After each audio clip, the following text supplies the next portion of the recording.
Honestly, I don't really remember where the last clip left off. I think we were like getting stuff ready to pull the engine, and that's still where we're at pretty much.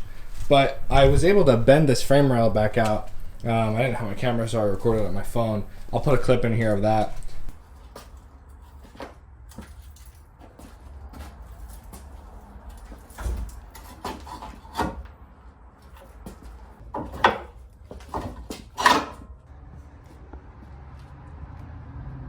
So that makes us able to pull the engine without having to like hook it to a tree and come along that out, like bend it out with a come along. What I'm gonna be doing is, honestly, it's really sad to say because I love this car. It looks so good in black.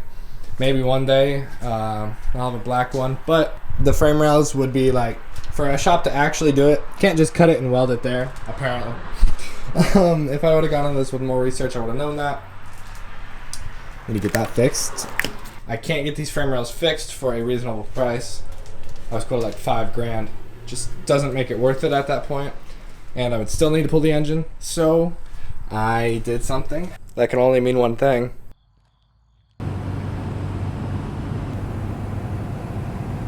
Yeah, I guess that's what this means.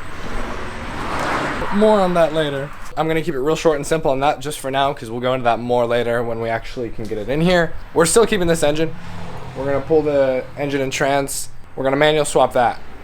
And we're gonna put the rev up engine in there too. Like I said, more on that. I'll explain everything on that one later. But just kind of letting you guys know that we got that.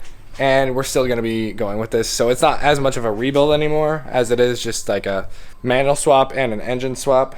2 in 1, so I've never done either. And I guess I'm already far enough in over my head, so we'll see what happens, I guess. Now that I know that I'm going to have to pull the trans too, I'm going to go ahead and probably throw the car up on jack stands.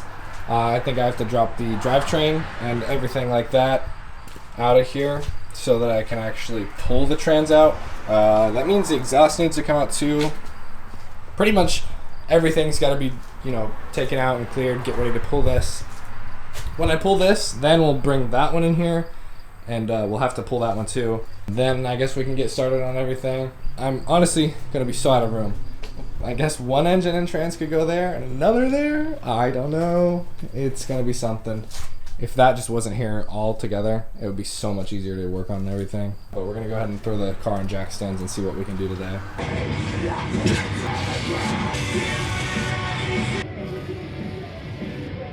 I guess I should go in here and get started on some of this stuff too. I can definitely steal some of these parts off of this car though for the other one.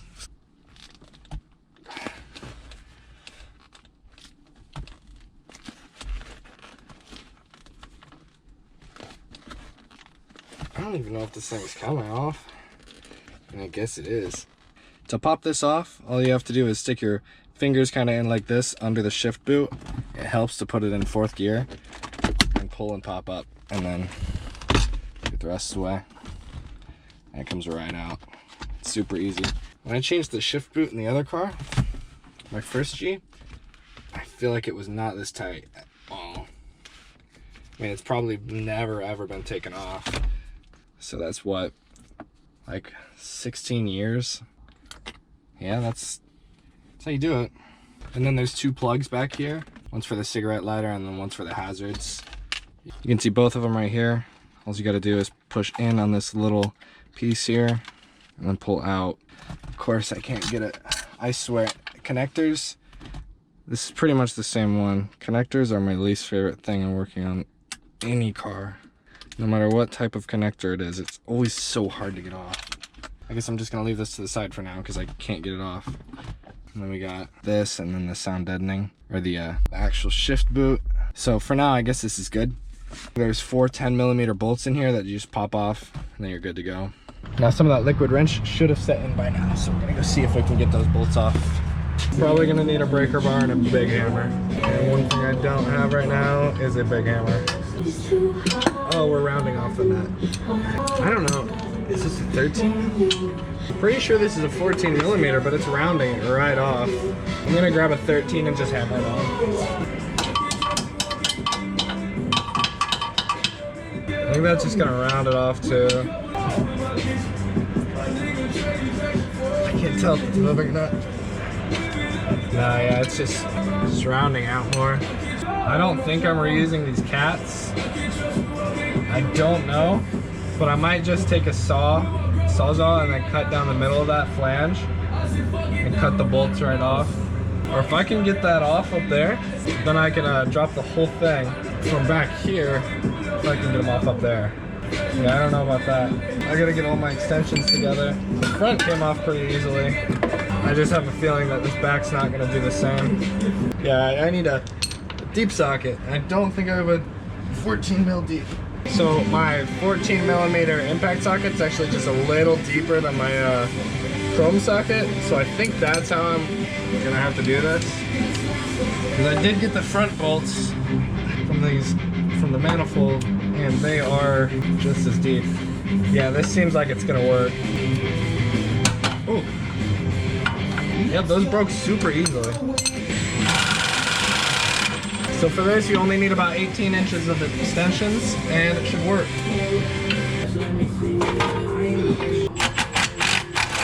Be careful if you're under here when you do this, because it's just lowered a couple, like an inch when I undid that last bolt. So these nuts on the bolts back here on the muffler were the easiest bolts to get off. I don't know why. I had to take the sawzall and cut that one off because it was too long to get my 14 mil over it, and I don't have a deep well 14 mil, so probably never gonna put this back on. I don't even know if it's a good exhaust. I don't know. I don't know if it has any exhaust leaks or anything, but what I'm gonna do is, since that'll probably be a little hard to get off, I'm just gonna take the impact on it and just run through it. If I can get the impact on there, I didn't even think about that. I didn't even think about that. I don't know why I didn't think of that. I actually really like this swivel socket, and it's worked really well.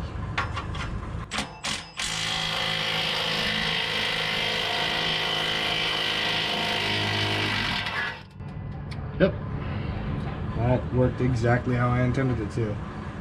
Probably just ruined those threads, but I do not care.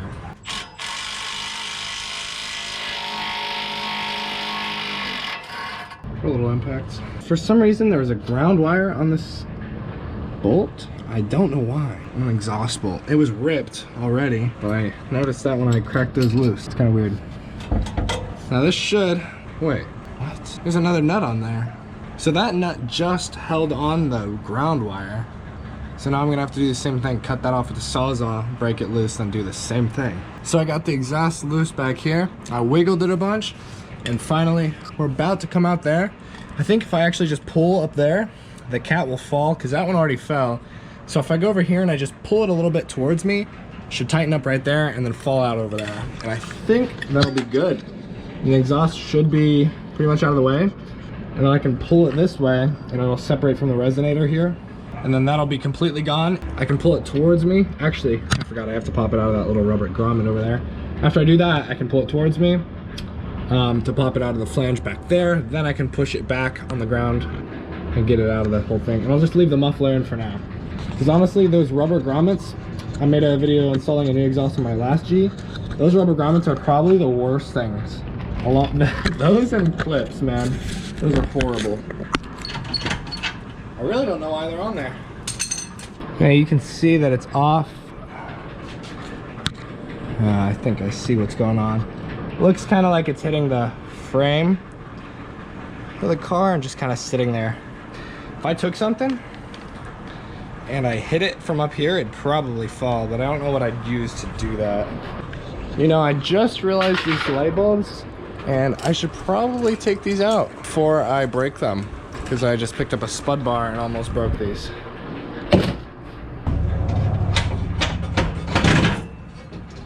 Yeah, that definitely worked. What I did was I took this spud bar that I bent the frame rail back with, and I just tapped it a couple times until it fell. Also, got a nice little C there from bending the frame rails back. That actually worked out pretty nicely. Now I can pull it that way, disconnect it from the resonator, and then be good to go for that part over there, the actual transmission. Then I got to do that side. So I got everything out. The cats are a lot heavier than I thought. I smashed my thumb. Not a big deal though. I got the resonator out too. It kind of fell off the back when I was messing with the cats, so what I did was I just went to the back and I pushed down on it at an angle, and it popped right out of that pretty easily. So now I'm going to drain the transmission fluid so that when I take it out, it doesn't leak all over the ground. I see a lot of people not do that. And the transmission drain plug takes one of these. I could probably honestly look for the used one, and that would be it because I've only used these for that. Number 10, that's what the fill and the drain plug both use. It's really nice having this as my first car because I pretty much based all my tools around that. So I pretty much have everything I need to work on these. Honestly, it's a bunch of just 10, 12s, 14s, and 17mm bolts, and then this for the drain plugs. Yeah, I'm gonna go ahead and drain that, and then I'll have to do some research on how I actually pull that out because I can't remember how to pull the transmission. So I'm gonna go ahead and drain this and do a little bit of research and then start pulling the drive shaft out. Here's the transmission bolt, and here's the washer that was with it. I think this is why it was leaking. Plastic washer, and I bet it was reused and never replaced, and that's why it was leaking, I would assume. I guess I don't really know if it was leaking, but there was definitely some transmission fluid around the bolt. So I'm gonna go ahead and say that I'm assuming it did leak. Transmission fluid smells so weird. It was also really loose. I would assume it was never torqued. Also, if this wasn't replaced on top of that, it honestly felt like it was just barely over hand tight. The fluid looked really new though. I'm pretty sure whoever owned this car took really good care of it, and that makes me really happy. So that's good. Now that the transmission fluid is drained and our liquid wrench has soaked into some of those bolts, we're gonna go ahead and try to pop those out now and then get the drive shaft dropped. So I had to go buy a 17mm wrench for $12 just to get these drive shaft bolts off. They honestly came off really easily. At first I thought it was going to be really hard to get to all these spots. I just bought one 17mm wrench and used the breaker bar chrome socket because the other ones wouldn't fit.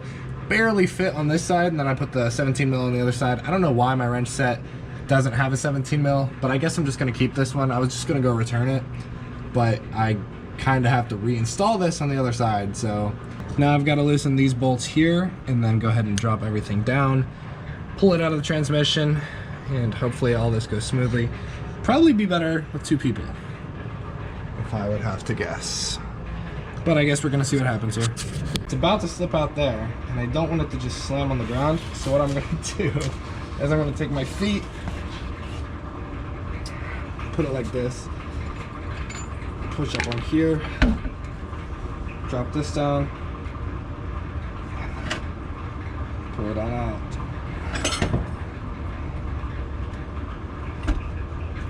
Okay, now which way do I want to go? Probably towards me.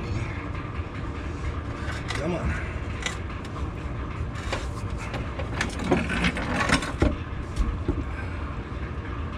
Okay, so we're back on the inside of the car. Transmission, honestly, I'm pretty sure it's ready to come out. I'm gonna go ahead and loosen these 4 bolts. They just come right out. Like I said, they were 10mm. You know, I can never find my screwdriver. I think I need to buy another. I need to buy some more tools because I couldn't even begin to tell you where my screwdriver is. Oh, it's right here, I guess. It's so weird getting in the car when it's this high up. So actually that is all you do. You just pry up on one of these edges with the flathead screwdriver and then pop it right off and then pull the rubber boot straight up, and you're able to get it off. So now we have access down there, and we are ready to loosen up the rest of the transmission from those mounts, and then I think we're pretty much ready to pull. I have a list over here. It leaves us a few things. So it leaves us 4 more things on our to-do list. This is a pretty easy one. Wiring harness is also pretty easy. Transmission, and then the motor mounts. I'm pretty sure this is ready to pull tomorrow. Okay, and it just instantly takes a minute.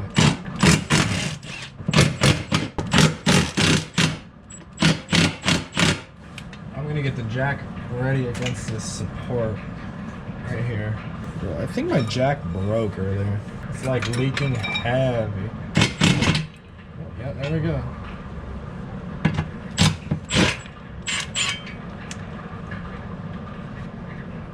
Jack this up a little bit. Maybe I can get that bolt out of there.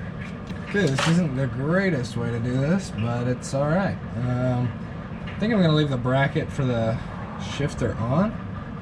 I saw somebody take it off. If I have issues, I can always take it off. But I think other than that, the engine's ready to be pulled.